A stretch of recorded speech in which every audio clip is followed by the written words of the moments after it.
From the crossroads of the world, in the heart of Times Square, welcome to Agent Brew, a podcast that percolates real estate insights. I'm your host, Eric Zollinger of Realty Co. Welcome to our viewers and listeners for another great coffee chat with a experienced industry leader. I am so happy to join with our guest today, Lisa R. Simonsen. Welcome, Lisa. Thank you. Thank you so much for having me. Really Well, it's happy great to to have be you here. here. So Lisa is a licensed associate real estate broker with Brown Harris Stevens. This past December, she was ranked number 2 top team in her company, and she has sold 2 billion plus over her career.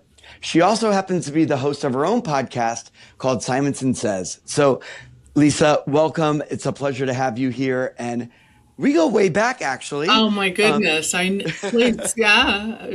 Yeah, we've been in the industry about the same time, and it goes all the way back to the Corcoran days. Yeah, right, exactly. Number So floor 18. We were the 18th floor.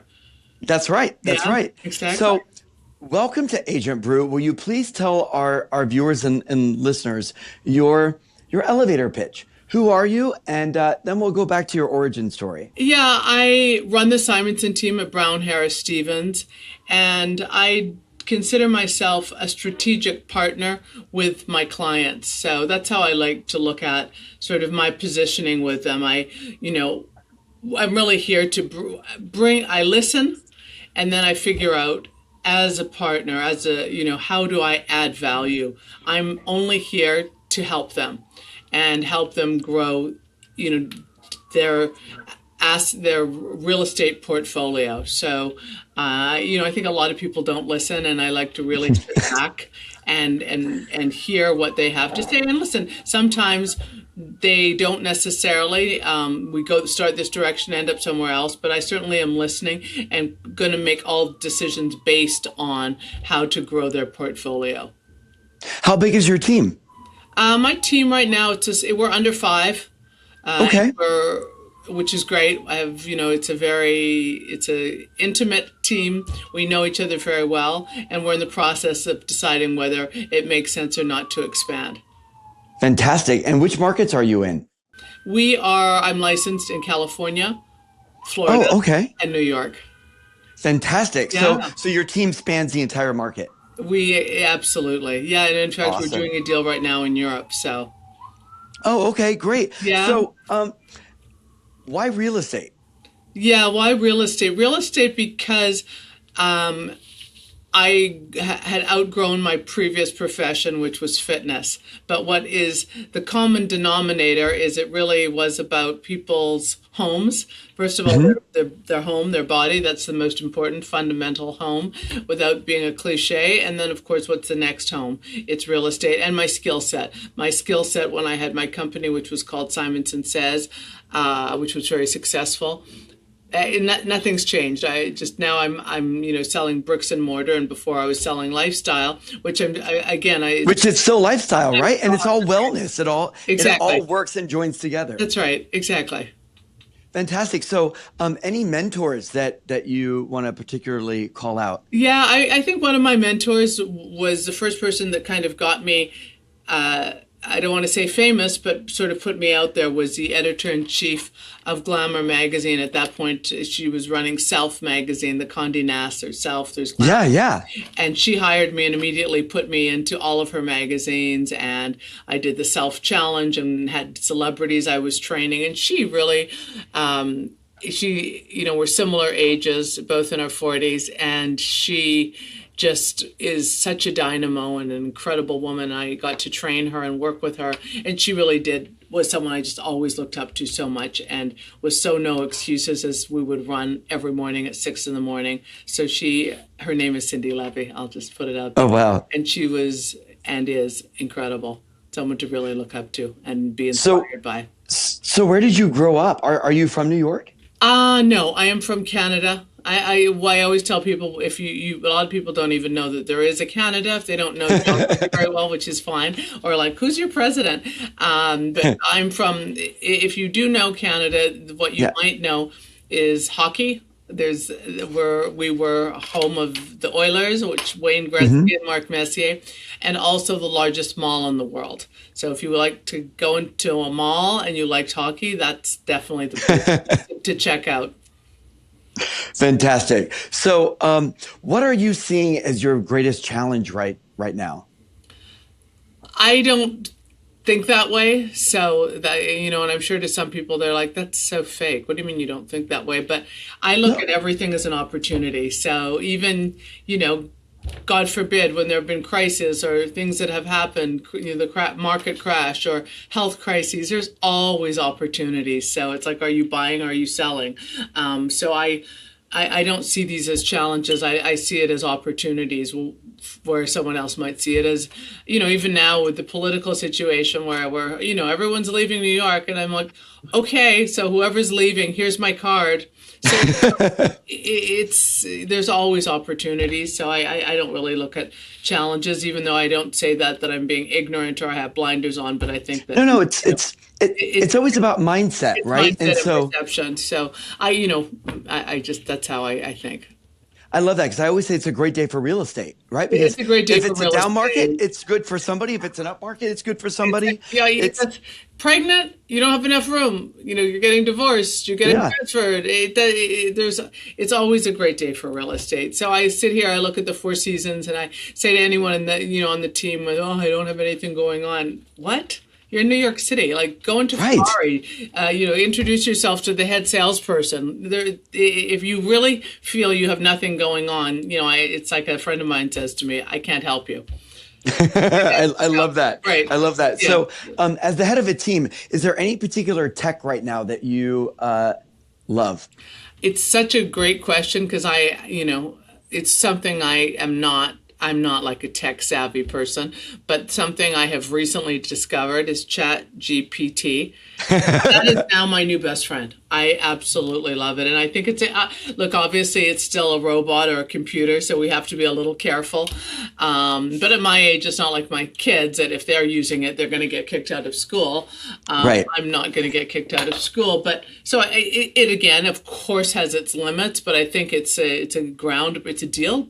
It changes the day. My day-to-day work is completely different because of that. Instead of my mind having ideas, I can spit it out and then start going through it myself without An thinking. outline, right? Like I love it because I love it. I now don't have to spend so much time writing an email. I can just do an outline, That throw it there, exactly. and then uh, a previous guest always said that it was the 1585. So 15% first, 80%, and then Yeah, the last, tweak it again, and then it's you own it. So you own it. um, I love it. It's a game changer for me. fantastic. So you've had such a great career, and it's still going, I know. But what are some of the wins that you're most proud of, and why? Some of the wins we've, well, some of the wins, a couple of them, I'm not sure I'm supposed to speak about. Am I? Okay. Yeah, I've had some sales lately that are sort of are not residential, and that has been very exciting for me to do something completely different and knock it out the park. So it's nice to do things successfully that you haven't done before. Fantastic. So on the opposite end of that, any transformational losses that you're able to turn into a win? Transformational losses. I mean, we've had deals. Again, I hate to think of it as losses because if it happens, I think there's always something to learn from it. So I don't want to say every time you ask me a question, oh, there's always a good side. But, hey, we changed companies. So that was, sort of, that could be, if you want to look at that as a loss, but Right. you have, all of the momentum of new energy and starting afresh somewhere else. So I don't know how to, I think hopefully that answers the question. Yes, yes. So, where do you see yourself in 5 years? I see myself continuing to be doing exactly what I'm doing. I think I'm always looking for more challenges. So I think, doing our new side hustle business which is more in the commercial realm. Oh, okay. Yeah, continuing with that. I also would like to get hands on into more projects that I'm overseeing and being a developer per se or advisor to projects and deals that we bring to clients, which we're already starting the year off doing that with a client. We're overseeing his renovation of a very good deal that we found him. Fantastic. So what does success mean to you? Or what is success? How would you define it? Yeah, success is my son the other day telling me he's 13. He was telling me about a friend of his that went to one of the Ivy League schools. And he said to me, he's like, well, you didn't go there. And he's like, you're really happy and love what you do. That was one of the probably the best things he's ever said to me without even realizing it. Because your children make, they're constantly making judgments of their parents appropriately. And that, that went a long way that he sees his mother really enjoying what she's doing. That's fantastic. So let's play the gratitude game. And the gratitude game is rose, thorn, bud. But we do it a little bit different here. Okay. We do it with coffee, right? So since it is the agent brew. So we start off. I shouldn't make faces. I take that back. You can cut that. It's the aroma. So we start off with the aroma. Okay. Do you drink coffee, Lisa? I do. Fantastic. So I happen to grind my own beans every morning. Wow. And so I just love that aroma. It's what gets me out of bed. Okay. And so what motivates you and gets you out of bed in the morning? Hearing my children fighting. Great. Well, no, the next part. I'm kidding. No, I'm half kidding. What is the other thing that motivates you? What's that? No, when you wake up getting in up, excited about a project that I'm working on, trying to torture Charlie, making sure he's up. That's always gets me out of bed. And I'm saying some of this facetiously. And going to the gym. that definitely motivates. I like to go to the gym before I start making my phone calls and appointments. You got to take care of yourself first, right? Have to. The other rose is the brew, that first cup of coffee. Mm-hmm. So it's what sustains you, right? Gets you going. Some might say it's what is your why? My why is being a role model for my children, the people that work with me. I like to be, an inspiration. Don't listen to what I say, watch what I do, right? Yeah, absolutely, for sure. I mean, talk is cheap. No one cares. Right. So, period. The thorn in the gratitude game is I like to refer to as the grounds, because I always end up spilling them. They get all over the place. It's frustrating. It's dirty. So, are there any frustrations right now that you're dealing with? I think frustrations where you're just having is sometimes communication. Communication is so critical and everyone hears things differently. So I think that is something we all have to manage, whether it be our families, our friends, communication. And sometimes I have a perception on something.